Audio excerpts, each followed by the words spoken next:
그래서 C 챕터 3.4 챕터 3.4 이름이 뭐라고 돼 있어요? 모형선 그렇죠?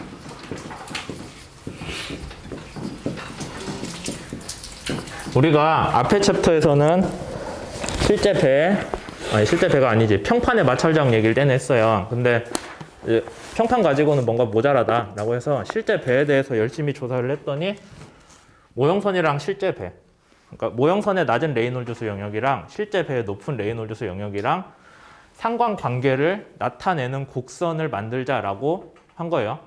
기반은 뭐였어요? 기본은 평판 마찰 저항이긴 한데 걔만 갖고 하지 않았죠. 밑에 뭔가 더 들어갔죠. 그래서 그렇게 해서 나온 식이 아까 앞에서 얘기한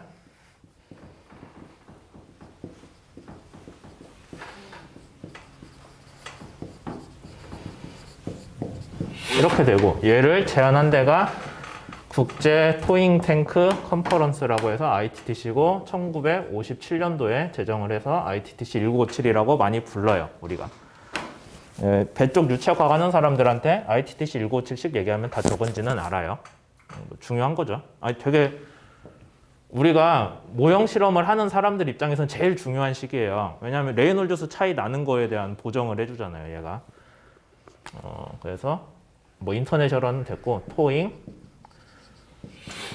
탱크라고 하고 한국말로는 예인 수조, 모형을 예인하는 물을 떠놓은 수조라는 거고, 뭐 가깝게는 여기 저쪽 뒤에 있는 선박해양 플랜트 연구소나 뭐 삼성중공업 연구소 저기 전민동에 그쪽 가면은 큰 게 있고, 우리 학교는 없기는 한데 지금 좀 작은 스케일로 1층에 만들고 있거든요. 아마 11월 중순이면 다 만들어질 것 같은데, 그럼 우리 수업 끝나기 전에는 한 번 정도는 대충 보여줄 수 있을 것 같아요. 배 이렇게 끌고 이렇게 실험한다는 거. 어쨌든 그런 것들이 있습니다. 그래서 여러 국제적으로 토잉 탱크들이 모여서 정한 시기예요. 이걸로 하자라고 약속을 했어요. 표준화를 해서 해야 여기저기 하는 결과들이 다 같으니까. 그래서 이제 CTS라고 하면은 배의 전체 저항을 무차원화한 거예요. CT는 CW는 뭐였어요? 조파 저항. 조파 저항에 대해서는 S나 아니면 M자를 안 붙여요. 그 이유가 뭐냐면은 우리가 프루드스에 맞춰서 실험을 하잖아요. 그럼 조파 저항이 모형이랑 실선이랑 조파 저항 자체는 같진 않겠죠. 조파 저항 개수는 같겠죠. 무차원화를 했을 때. 그러니까 구태여 모형 실선 구분할 이유가 없는 거예요. 그 다음에 C 조파 저항이랑 나머지 뭐였어요? 점성 저항. 얘는 모형 실선 다르겠죠.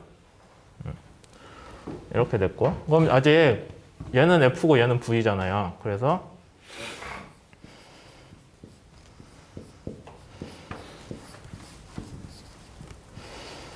이렇게 되고, 이해되죠? 그 다음 모형선에 대해서는 어떤 식이 성립이 되겠어요? CF라고 쓰면 안 되겠지? CV, M이라고 쓰면 되죠? 그럼 CW 자체는 뭐가 돼요?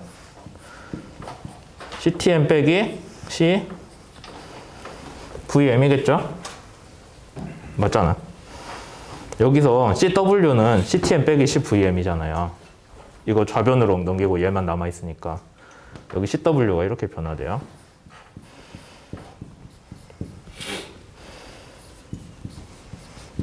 이렇게 되겠죠? 조금 더 정리를 해주면 CVM도 결국엔 1 플러스 K CFM일 거잖아요. 그렇게 되면은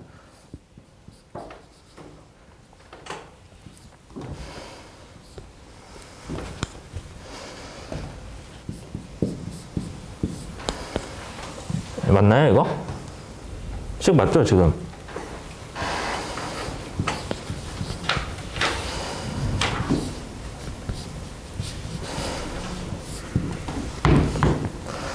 얘가 더하기가 돼야 되나?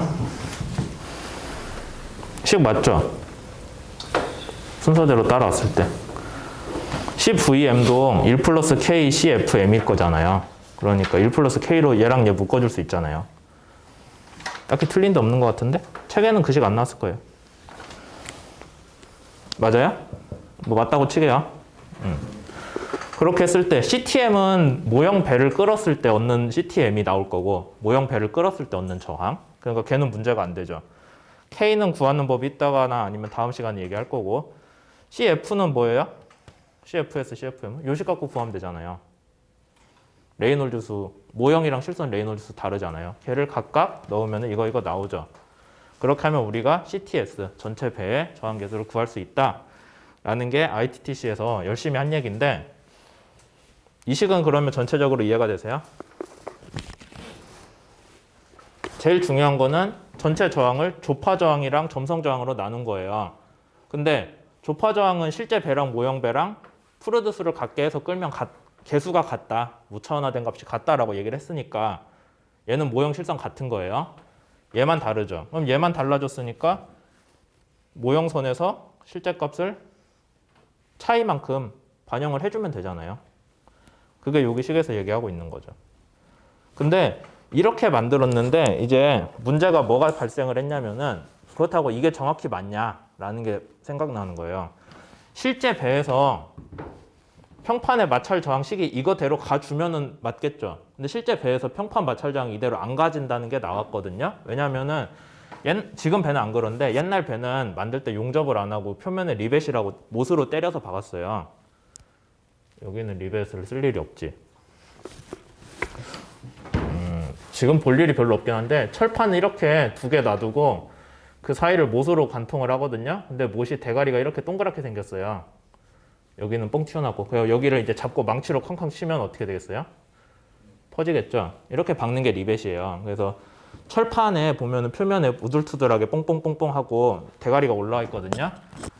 뭐 그런 영향이 제일 컸는데 실제 배에서는 리벳이 있고 모형선은 리벳이 없어요. 모형선은 평판인 것 같은데 실제 배는 보니까 리벳이 있어서 울퉁불퉁하니까 그로 인한 거칠기가 있다. 그러면 걔도 저항 요소이지 않겠냐라고 사람들이 생각을 한 거예요. 실제로도 그런 게 이제 좀 의미가 있게 차이가 난다는 게 나왔고 그래서 이제 여기에다가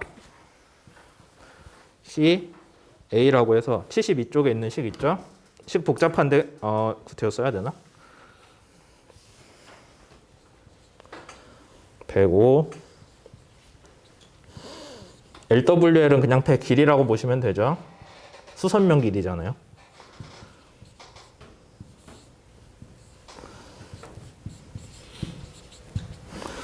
CA라고 해서 표면에 거칠기 효과를 반영한 수정치를 넣어줘요. 모형이랑 실제 배랑 거칠기 수준이 다르다라고 해서 옛날에는 제대로 된 연구가 있기 전에는 CA를 책에 보면은 뭐라고 썼냐면은 그냥 0.00004라고 되어 있네요. 그럼 우리가 알아보고 쉽게 0.4 곱하기 10의 마이너스 3승이죠.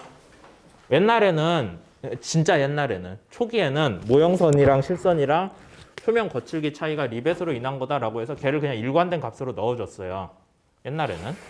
근데 이제 지금은 배 리벳을 안 만들잖아요. 용접하죠. 그 다음에 표면에도 페인트로 되게 잘 칠하거든요. 별로 거칠거칠하지 않아요. 근데 그럼 생각을 해보면 오히려 모형선 거칠기가 비율로 보자면은 더 크게 된 거예요. 모형선 표면 표면 보면은 페인트 잘 칠하고 해서 한 0.1mm 정도 된다고 칩시다. 모형선 표면에 이렇게 우퉁우퉁할 정도가 0.1mm라고 쳐요. 그러면 우리가 모형선이 실제 배랑 한 100배 정도 차이가 난다라고 하면 실제 배에서는 얘가 얼마가 돼요? 1cm? 울퉁불퉁한 정도가 막 1cm씩 나온다는 거예요. 근데 실제 배 만드는 거 가서 보면 알겠지만 그 정도 아니거든요. 모형선에서 0.1mm 오차가 실제 배에서는 거칠기가 1cm로 커지는데 그 정도 아니에요. 페인트 잘 칠하고 하면. 그래서 오히려 지금은 모형선이 실선보다 더 거치니까 얘가 원래 CA를 넣어준 거는 실선 스케일이 좀 더 거칠기가 크다라고 얘기를 하고 싶었던 건데 저항이 좀 더 커진다, 거칠기 때문에. 요즘 세상에서는 얘가 거꾸로 됐죠. 모형선 저항이 더 커진다. 거칠기가 모형선이 비율로 보면 더 크다는 거예요. 그래서 뭐 그런 것들을 이제 쭉 얘기를 하고 있죠. 책에서. 어쨌든 그래서 요즘에는 이 식을 쓰기로 그러니까 원래 이 값 쓰다가 이 값을 쓰다가 초기에는 잠깐 용접 들어오고 뭐하고 했을 때는 얘를 배 길이별로 바꿔줬어요. 근데 큰 배에서는 아까 얘기한 것처럼 모형선보다 실선이 더 매끄러워진 상황이 돼서 값이 마이너스가 나왔거든요. 보니까 이건 좀 아닌 것 같다라고 해서 요즘에는 이 식으로 통일해서 쓰고 있어요.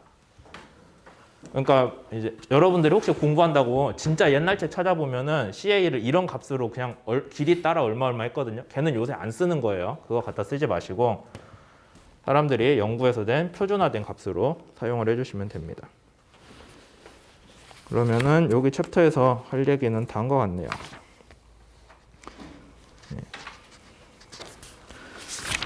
이제 마지막으로 형상저항 얘기만 잠깐만 지금 몇 분 했지?